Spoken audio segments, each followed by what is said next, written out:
Сега преминуваме и на убава исто така тема, ќе одиме во Охрид, поточно со нашата колешка Росица Голабовска, која што е подготвена да разговара со својата гостинка, а ќе зборуваме за вредната мозаична икона на Исус Христос на престолот 14 век и ќе имате можност сите кои што ќе го посетите Охрид допрва, кои што не сте биле ова лето, а сега ќе одите, меѓутоа и сте биле викенд секогаш си користите за да си го посетите преубавиот наш бисер Охрид, ќе можете да ја видите токму ова икона во галеријата на икони. Но повеќе за тоа ќе отстапиме простор на нашата драга колешка. Добро утро, Росица, до тебе и добро утро до твојата гостинка, која што ќе си ја представиш. Повелете.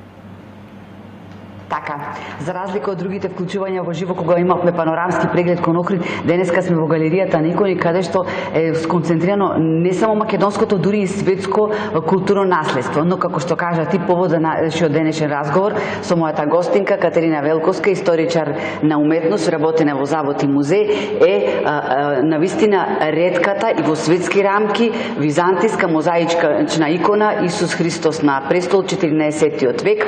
Добро утро, Катерина, ви благодарам што сте дел од утринската програма. Ви благодарам и вас на поканата. Вистина е чест и во емисијата да се учествува и да се прикажи ова, како што рековте, ретко византиско и светско. Што е специфична ова мозаична икона, Велковска?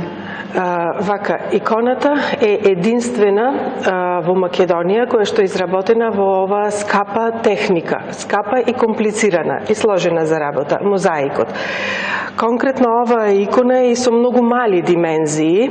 Ние знаеме има по катедралите, по црквите ни светот представи на светители и композиции на зидовите. Но овие се преносливи, малечки икони и тие не можеле секој еден да ги има. Биле наменски изработувано за луѓе од високата класа. Кога викам високата класа, мислам на цареви, на императори и ретка е кај нас, бидејќи е единствена во Македонија. Иконата е пронајдена 1960 година кога се вршело евиденција на иконите во црквата Света Богородица Перивлепта, но тогаш била конзервирана, средена, но еве ние сега имавме убава прилика и повод 75 години од работењето на Заводот за заштита на спомениците на културата и музеј Охрид и затоа ја презентиравме пред пошироката јавност, значи не само научниот свет да знае, туку да знае и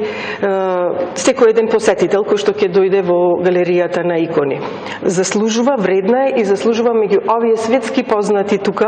Рекоме и таа дека е така многу ретка и во светот. Во светот може би има околу 30 од овој тип на мозаични икони.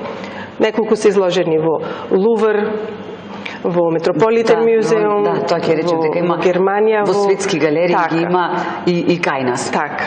Каде се чуваше цел овој период Велковска иконата? Добро, сега Заводот и музеот имаме депоа, си беше таа во нашето депо, во музејското депо, но сега ќе биде изложена во постојаната поставка во галеријата на икони. Како дојдовте на идеја да ја представите пред очите на јавноста? Верувам дека долго време кај вас тлееше желбата да биде представена пред јавноста. Токму така. Поводот, кажав дека беше 75 години од работењето на Заводот и музеот. Условите беа добри, поводот беше добар, меѓу нас колегите се разговараше и во петокот на 7 ја изложивме пред празникот Свети Климент. Ете, и еден убав момент беше и тоа да се стави акцент, да кажам. Јас во најавата кажав дека се наоѓаме во галеријата на икони, каде што е сконцентрирано можеби невредното не само македонско, туку светско културно наследство. Мене ми е жал што јавноста, гледачите не можат да видат она што јас во моментов го гледам. Кажете ни, Велковска, кои се икони се тука поместени, од кој век, која е најзначајна? Токму така, ова е светско богатство, тука се распоредени икони почнувајќи од 11 век, таа е и најстарата откриена икона на тлото на Македонија, представени се Василий Велики и Свети Никола. Хронолошки се распоредени до 19 век.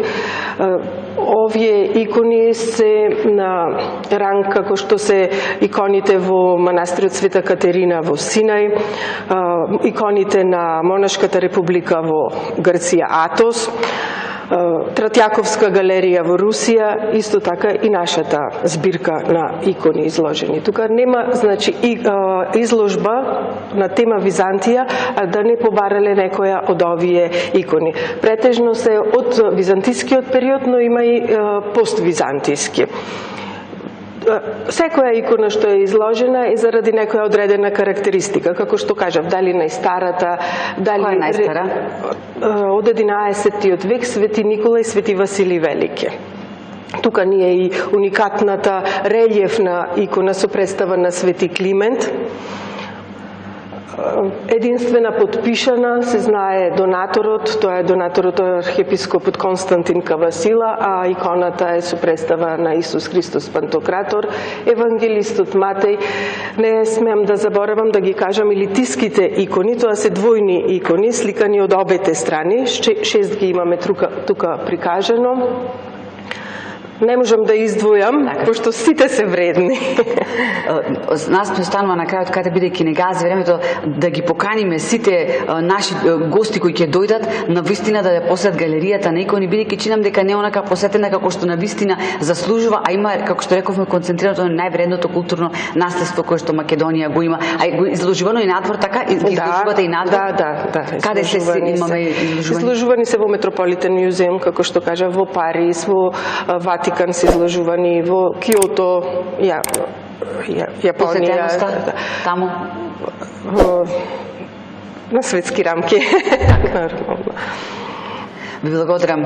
Јас еве кажувам апел првично до македонската јавност, македонските туристи кои што доаѓаат тука, па и да го прикажуваат и на нивните гости, и нормално и ние како македонци мора да си го знаеме, да си го сакаме, да си го почитуваме ова културно наследство. И туристичките водичи почесто да инсистираат да влегуваат туристите во галеријата на икони.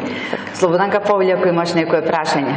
Одличен разговор и драго ми е што имав можност да слушнам нешто вака убаво ова утро, но сигурна сум дека токму и гледачите еве побудивме интерес за оние кои што можеби не посетиле, како што и вие кажавте, да ја посетат оваа галерија на преубави икони и духовно да се исполнат. Така ли е, Росица? Така е. Так. Благодарам многу, ви посакувам да си имате убави утрински мигови и убав ден исто така.